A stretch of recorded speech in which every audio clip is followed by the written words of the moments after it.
This is the 5-strand pet food intolerance test for dogs or cats. It works for all ages and all breeds. It tests for more than 270 proteins, dairy, grains, fruits and vegetable items, even additives and probiotics. It's real simple to use. You do your test at home. You register your kit online, and their website is very user-friendly. You won't have any problem with it. You collect some fur samples, place them in the provided envelope. Then you put that envelope in the anti-static bag, and you put the whole thing back in the box and into the provided mailing envelope.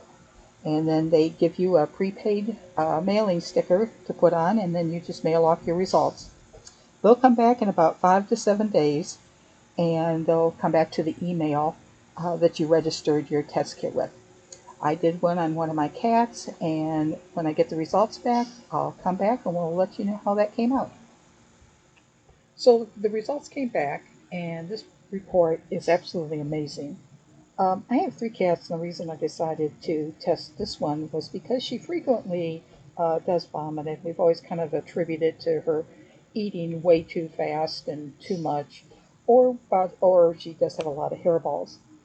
But it turns out that my poor little girl has intolerance to just about everything in her current cat food. This is why this test is so important and so valuable. Now we know, and we now know that what she's eating is what's causing her problem. So it's not just learning that it's what she's eating, but now we know what we can change it to. So go ahead and pick one of these up for your pets. As I said, it works for dogs or cats. It is really important, and I encourage you to go ahead and pick one up and let me know how things come out with your pet.